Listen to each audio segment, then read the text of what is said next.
welcome back to another episode of Black at ND. We're here, I think, for our last episode of the semester, so it's all bittersweet. Let me introduce my co-host, Deontay. How are you?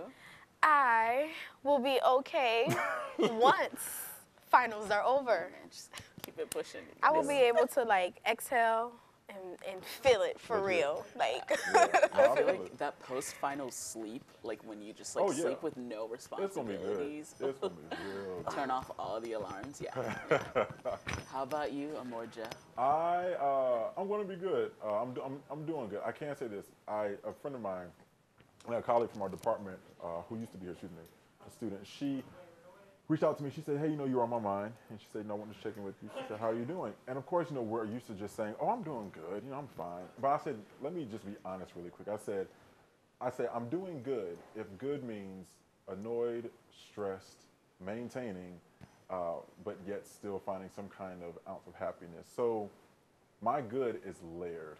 And I have to just be honest. And I have to find different responses than just being like so programmed, just say, oh, I'm good. Like, it's okay to say, nah, but it's just honesty with yourself. Because a lot of times we're just so used to that, and what happens is we don't sit in those feelings, or we don't acknowledge it, and we just go through the motions. Yeah. So yeah. But I'm good. So, I feel that. That's so in my peace classes, because we get real into it, and we're talking about the what's what I'm looking for, the tyranny of happiness, right? And how you constantly have to be like, I'm good. I'm like, you know what I mean? And how like there is this you have to be positive. Whenever something bad happens, it's like, oh, you have to push forward. You have to move past it. You have to, and it's like, no, we can be sad. Yes. Yes. It sucks sometimes. Okay. Yeah. It's no need to have all these emotions created and not even use them. Yeah, right. Yeah. Right. It's literally Inside Out, that movie.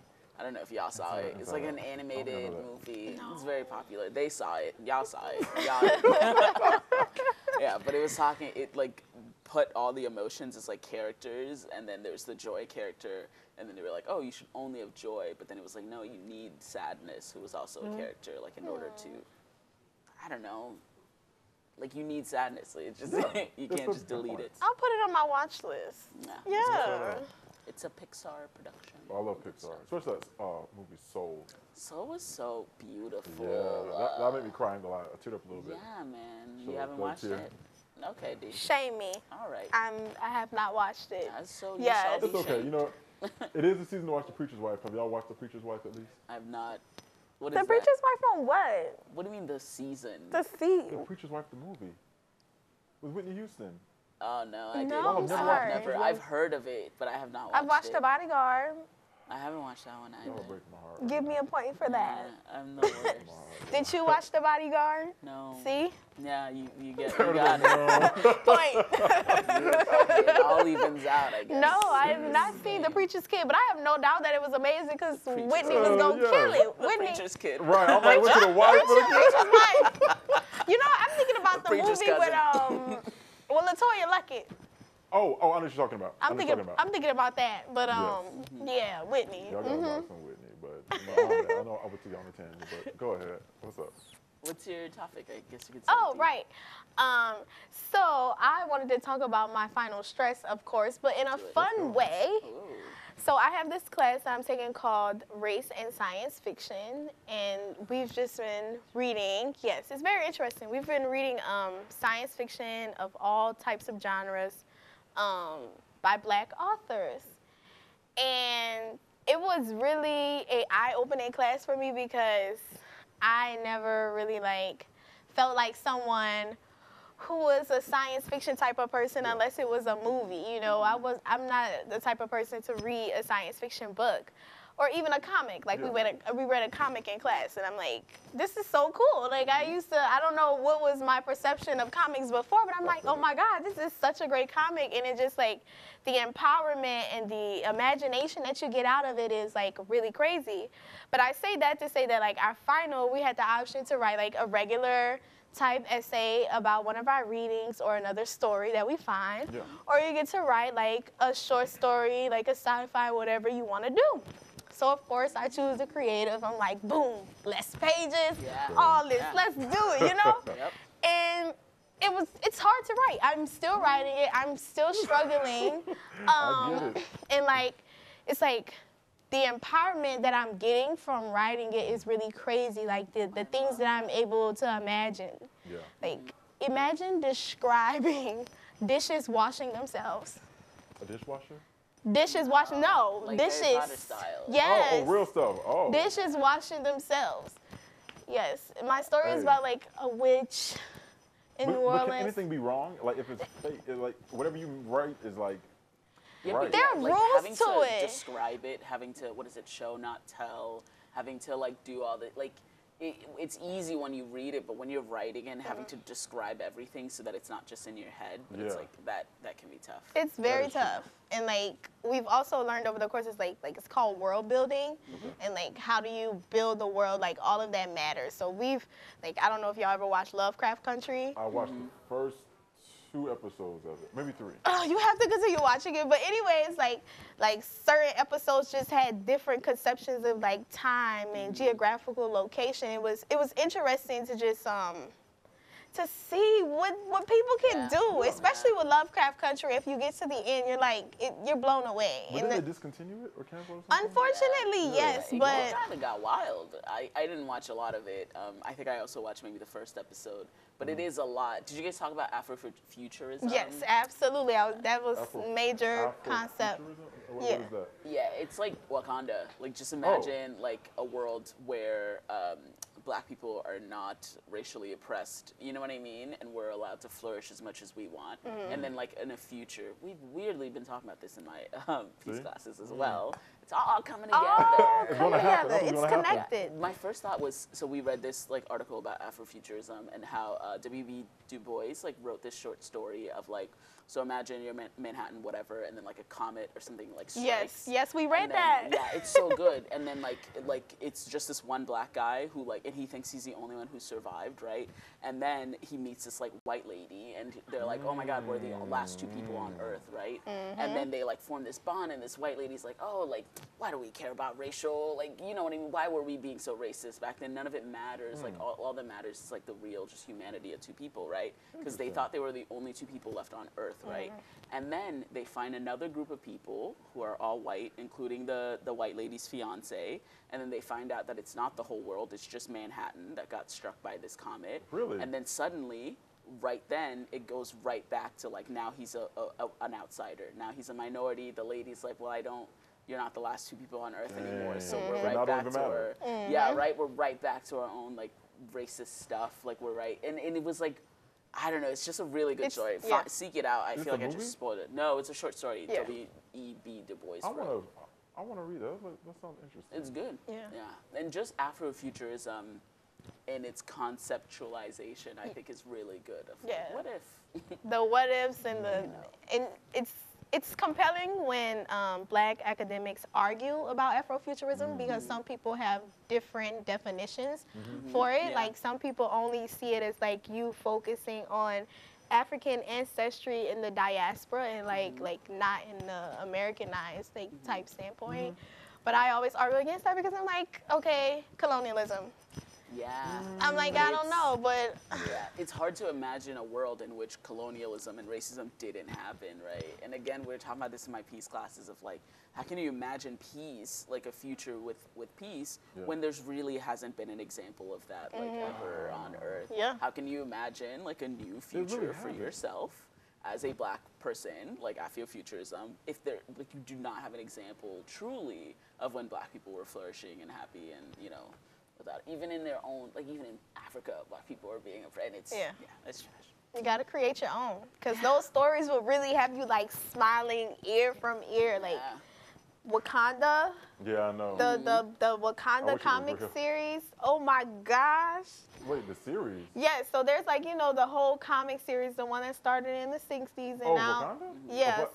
Black Panther? Yeah. Yeah. It's Oh, not okay, just okay, the okay. movie. Well, Yeah. I didn't know Wakanda was actually spoken about then. I thought Yeah. it was just Black Panther. no, Maybe I'm bugging. Okay. yeah, It's good no, stuff. it's long. Okay. Yeah, comics are deep, man. And people are like, and they collect these things. Like this Yeah. This is some real stuff. Yeah. very So much. Yeah. my question for you all, and I put this on my Facebook yesterday, and I put it on Instagram. Is there a difference between I love you and love you? Of course there is. What is it? Of course there is. My God. Like, do you know what I mean? What do you mean? Because I saw that on your Insta, I think, and I was like, yeah, there's not enough room on this comment section for No, Right. Yeah, let's talk about it. I'm going to pull some responses too. Yeah, while I you do think that. there's just like love ya it can both be like super casual. Do you know what I mean? Like someone who you're kind of friends with and you're like, you know, heading out, separating or whatever, and you're like, love ya, and it's not anything that means anything. But it can also swing all the way back around to like, you love this person so much and you've like said I love you so much that like when I'm hanging up the phone with my mom, I can just say love ya and we understand and I don't have to, right? Whereas I love you, I'm not laying that out casually to anyone ever. Yeah. That's like I'm looking at you deep in the eyes and I like, you know what I mean? I need you to know that I love you. Yeah. Like, So that's, is it the power of I? Because if we just take, because I says a lot, like I love you versus love you. But the ownership of that, I think when you take away the I, you also take away the responsibility of what love is supposed to be. I I think felt that Lauryn Hill moment for a minute. Yeah, that was a nice Yeah. way to say it. Hey, yes. Everybody give it up for Mrs. Right. L'Oreal. right. Oh my God. But I think it's like, so I will say I've never thought about, like, maybe it is the I, like that isn't, but I think it's the length of it, right? I think weirdly enough, adding that extra syllable, like, means that it means more, like it weighs heavier, Yeah. like, whereas love ya is like it's easy, it rolls off the tongue, it's like a throwaway, whereas I love you, like, takes up, like, more syllables and more intentionality, let's Yeah. say.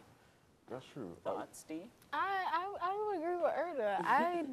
I am not, for one, the person to casually throw around the L word, like, often I at feel all. it. Like, if I tell you I love you in any capacity, Yeah. however I said the I or not, I mean that. Okay. But I definitely use love you if it's like quick and I'm on the phone with my mom and she's like, I'm just checking on you, say how you doing. I'm like, all right, mom, love you. A little hang up, but like, if it's a serious moment and like I haven't seen my mama in a while or something, I'm like, I love you, or you know. Yeah. But definitely having the I for me means something. So like when my dad got out of jail, he was like figuring out the texting stuff and all of that. And he used to always put ILY too. And I'm like, you can't do that to me because I feel like you don't love me. No, like, and it's very true. spell it out, like, Don't please. be alien It is me. very Don't, Like, don't do that. Spell it out. And I really had to feel like it. let him know that's not what we doing around here. Yeah. No, but you're right because there are some things. Well, I don't want to jump too far home. So I'll say this. Hold on. give me some responses, yeah. So Nicole Simmons said something. She's gonna kill me if I say her name wrong. Anyways, Nicole. So she said, I think so. The former is reserved for deep, intimate expressions of love, and the latter is more casual. Like maybe the way you say it to the homie or for someone who you are not that close to, but you still want them to know that you have love for them. But maybe not the kind of love where you sacrifice for them. I said, that was right. Yeah, I felt that one. I don't know. I'd sacrifice for someone who I say love you to. It wouldn't be as big of a sacrifice, but I still would. Yeah, I mean, I may give like the last little bit of my food. I don't like to give the last little bit. That says a lot if I give you my last little bit. So I mean, I don't know. And then like another one says, one of my frat brothers said, well, most of the time I say love you to my bros / close friends. And then also made me think about how men taking this thing of love and trying to make it more masculine. So we'd be like, oh yeah, man, I love you, bro. You know, it's always so tough. Yes. And I mean, the society we live in, the masculinity thing, and it's, I know where we are in America with that, especially as black men. But I purposely have done this to challenge myself. Like even like, for example, my nephew, I'd be like, you know, I love you, man. And so I like words at the end, like man or dude, to take away from that vulnerability and that icky feeling of saying, I love. But it's okay. And I want people to like know, like, dude, it's okay to just say I love you, period. Leave it like that. But somebody also commented that they didn't want other people to get the wrong idea. But my question is, how do we get to the point where love would give people the wrong idea? Is it the way, is it the context which is used? Is it the relationship that love is being like? Can you can you just articulate what you mean by the wrong idea? I feel like I know what you mean, think but I want you I to got say it. it. Yeah, because I want you to say it. yeah. And so my thing is, let me see, because she actually said this. He's scrolling. Yeah. He's scrolling. Oh yeah, yada yada yada. Okay, well essentially, it's on Facebook, not Instagram. So she was saying that people, if you say I love you, it may give people the wrong idea. So love you. That's like that. It's like romantic love. Yeah, That's the wrong idea. Yeah, and not right? everything is romantic. It's just not. Yeah. Especially that's not the nature of your relationship. But Yeah. some people, I guess, are trying to protect themselves and say, no, I'm gonna say love you, so that way you know that there is a fine line between us being friends and it going past that threshold to create something romantic. Yeah, 'Cause- I definitely think for girls, like, so I have 2 points. So first, I think for women, like, it is, like, I feel like maybe you have dealt with this, Dee, but, like, if you're too nice to a guy, like, I constantly feel like I have to be, like, you know what I mean? Like, I don't want to say extricating, but, like, not too close, not too flirty, it would say, but really, in my mind, I'm just being friendly, because suddenly guys will be like, oh, Oh, shit. you She know what want I me, bro. mean? She Yeah, want me, man. exactly. Yeah. So she And looked it at me. doesn't take anything but like, and it sucks that like there's so little, let's say, emotional attention paid to guys that like even if you give them a little bit, and that suddenly it's like a whole thing that you have to deal with. Yeah. So I constantly feel like I have to hold myself back, right? But then Yeah. it's so I think that's my first point is that for women, like the strategic love ya is, you know what I mean? But I think feel the thought that like for guys it might be like a stepping stone. You know what I mean? Like guys who are like, it feels weird to just say I love you, and so I'm gonna say I love you, man, or I'm gonna say love ya. You know what I mean? Because I still want to express myself, like I still want to like be emotional, but I like it's scary, right? Yeah. And so I'm just gonna like, and I that's fine. Yeah. I feel like that's fine. Okay. Okay. Yeah, it's just interesting. It is. I think because it also makes people feel naked whenever they don't have a name afterwards. Yeah. Like, dude, man, bro, homie, bruh. But even I think it's like it's even like an implied like I love you as a bro. You know what Yeah. I mean? Like Yeah. I love you, bro, and Yeah. not and again not getting into that tricky now Yeah. it's romantic like type thing, Yeah. right? It's But true. I think love is just very taboo. Like as Yeah. much as it's like a normal thing, like love makes children, love Yeah. makes Yeah. feelings.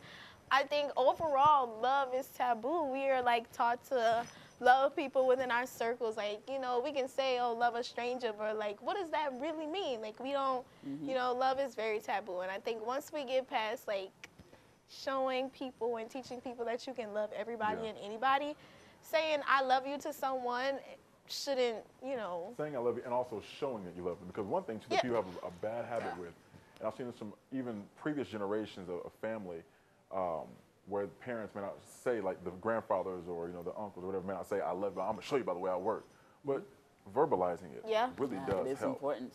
Yeah, like it just is. Yeah. So I mean, yeah. I don't know, but Erda, what you got?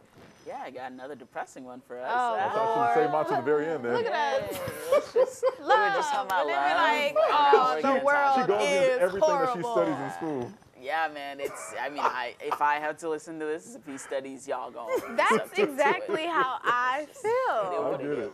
I get it. Yeah. So basically, Notre Dame had this talk. It was the Center for Citizenship and Constitutional Government held this talk about this guy who wrote this book called Woke Inc. Right. And so I will say, first of all, Center for Citizenship and Constitutional Government are the same people who brought Clarence Thomas to campus to talk about, whatever, which feel how you feel. Like he was accused of creating a hostile work environment and sexually assaulting, harassing, let's say, Anita Hill, but still currently a Supreme Court justice. Anyways, so those same people bought this guy, Vivek Ramaswamy, who he's of Indian descent, but he was born here in the U.S. and then he started up a very successful biotech company that makes medicine, right? And he's now a millionaire. But he resigned his position as CEO essentially because he was like it's currently in the U.S. because of the idea of being woke, he cannot express his views that are right wing. Like he can't express that in, because he was like, you know, Silicon Valley, like tech startup, all of that. Like he can't express these views. And so he was basically saying, so during the Black Lives Matter protests, when all the companies were like, hashtag Black Lives Matter, you guys, like we as Pepsi believe in black people, we as, you know, Walgreens, all the companies were coming out. So his company was like, hey, you as the CEO should make a statement saying that you stand with black people. And he was like, I don't think companies should be making such statements, right? And so then there was like a lot of internal pressure. And then after the January 6th attacks happened, and then Facebook started deleting all the right-wing posters, like their profiles, and then Twitter started deleting tweets, and there was all this like censorship, and I'm putting that in deep quotation marks, like of people who were like trying to foment this like, you know, insurrection, this idea that like the election was stolen, all of that. And so he then wanted to put out a statement to be like, not wanted to, he wrote an article in the Wall Street Journal with one of his mentors saying like, Facebook should not have done that, Twitter should not have done that. Like essentially companies do not have a place like in the moral, like morality of the US. They don't have a place to say Black Lives Matter or don't, like they shouldn't be doing that, right? And this really, I don't know, it's really hard for me to talk about this because I saw the poster for this talk and I really thought it was gonna go one way and it went another different direction. And so I saw the poster for this talk and I've really been currently right now trying to get into corporate social responsibility. Like I wanna get an MBA possibly after I do this peace studies master's. Like I really wanna like merge that for-profit world with the like social values and really caring about, you know, we heard it people first and the here. environment. Yeah, Right. yeah, right. So we'll see. And so that's the thing. And so when I saw Woke Inc., I was like, yes, corporate companies, corporate social responsibility, let's talk about it. And then also like this brown guy, like I made some assumptions. And then I walked into this talk and it was very much like old, and this was a game day. And so it was like older, white, like Notre Dame alum who were clearly of a certain political leaning and who, so he was basically saying that like, I think by the end of it got pushed out / there was like some tension in his own company where he was like, I'm resigning because I have these right-wing views about like the way that the company should only be focused on making profits, not like making any sort of statements or any sort of forays into social issues. Like they should not, you know what I mean? ExxonMobil shouldn't be talking about climate change, that Bank of America shouldn't be talking about Black Lives Matter. Like they should be completely separate because then that like gives them too much power, right? And so he was saying like, we shouldn't do this. And it's so weird how like, he's saying the right words, he's using the right rhetoric, and then he's coming to the wrong conclusion. Exactly. Right? Like, and it's like, Yeah, you're so close. You know what I mean? Like, of just like having all the ingredients for soup, but somehow you like ruined it. Like somehow it like made my stomach turn to be in that room and for him to be saying those things and all the like older white people around me nodding and being like, yes, like you shouldn't, you know. He gave them what they wanted. Yeah, and I think it's so weird how he's right in some ways. Like I feel like, so he was saying that like, it's okay for companies to speak out politically if they're speaking about the left, right? Or if they're like, you know, promoting left progressive issues, but it's not okay if they're speaking about right conservative issues, like if a company, but then it's like, there's Notre Dame and Hobby Lobby and all these other companies that do speak out for right-wing issues. The chicken place, Chick-fil-A, right? And so it's not like that's true that there's not conservative, you know, large corporations that are clear about their conservatism and like open about it. But he was saying because he had these conservative views, he could not like also own his company in Silicon Valley, that like people were emailing him, be like there was internal pressure, all of it for him to leave because he had made the statements after January 6th, essentially saying Facebook shouldn't do anything. Anyways, after this whole story, my whole thing is that it's just like, it was really, really, really disappointing to see that, and really, really sad because I was like, this is the field that I want to get into. Like, I really want to talk to him about, you know, maybe corporations shouldn't be the ones, you know what I mean? That like, maybe it's like a fake, not maybe, it definitely is a fake thing when Bank of America says like, oh, Black Lives Matter, like they really mean, we want you to believe that Black Lives Matter so that you can like use our bank. You know what I mean? Like it's all profit driven, but it's like being used. And so like, I really wanted to talk about that. And he was like, no, like, because it's a leftist issue, they shouldn't talk about it. And I was just very disappointed. Anyways, thoughts after that whole rant? Sorry. So I snapped a picture of that poster, and it's Yeah. in my phone, and I am like kind of thankful that I did not go. I took a because photo and I went, and it was, I I like- think, the only black person, Really? one of Well, the few. But also, that's no not a hey, surprise. That's a normal, that's, regular you know, class. whatever. Yeah. But I do think we need to hold corporations to a higher standard. Like, if agree. Exxon is not talking about climate change, then that's a major disconnect. Like, since I've been in my IDS class, I just know that, like, overall, in order for America to succeed, we need everyone. Like, all the countries are connected. Like, that's what I know. That everything is connected, and the faster we get that, the faster everybody will get to be better and develop as a whole person. What is IDS? I'm sorry. Intro to International Development Sustainability. He be flipping it up, but whatever you want to take it as. Who's the teacher? Professor Paul Perrin. Okay. I feel like I maybe have heard of that. I think my issue with it, so he was saying Facebook shouldn't have deleted people's accounts because free speech, right? Like after the January 6th thing. But it's like Facebook created a tool that people were fully using to lead to. Facebook played an active hand in the January 6th insurrection, right? So then for Facebook not to even attempt to clean up its mess, for Facebook to be like, oh no, whoopsies, like that's free speech, that's on them, they can use our platform for whatever, like that's to try to act like ExxonMobil did not have a hand in climate change happening and that they should not then be responsible for cleaning it up, like that's a bad take, right? That companies should only be focused on profits, like in profits only. And I heard about this analogy of like America and these corporations to an extent is gonna become like an armed lifeboat, as in like, so the world is gonna get to the point at which it's like really bad for everyone, right? But the only people with the resources, right, it's gonna be like the US and other large countries that have the resources to fix what is wrong. So they have the stuff, right? But then instead of using it to fix it, they're using it to arm themselves to keep everyone else off the lifeboat, right? So instead of using the resources to get more, more lifeboats, they're using it to arm this lifeboat to keep everyone who's in it safe and everyone who's outside of it, like outside of it. And that's the refugee crisis, that's all this stuff, that's building the wall, that's all these things that's turning America inwards and like towards defense against like climate change, but climate change as in defense against refugees coming because they don't have a place to live because climate work, like.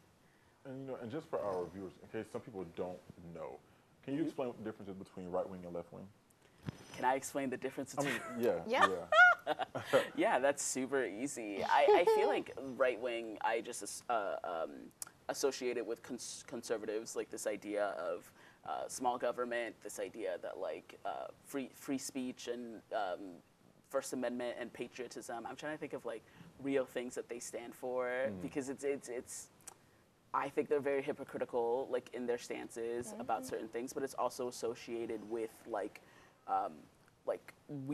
this idea, I think that we live in a post-racial world, that like we have elected a black president, and so that means that black people and white people are equal now. And so now, like if you want to talk about race issues, you're just now trying to elevate black people above like white people, right? And I think there's that like feeling within the right wing that that's what's happening, right? And then any acknowledgement of things like structural racism, of things like, you know, not like a guy wearing a KKK outfit, like anything short of that to them like is not racism. And so I think that's my ideation of right wing, right? It might be incorrect, it might be, you know, there's lots of other stuff in there.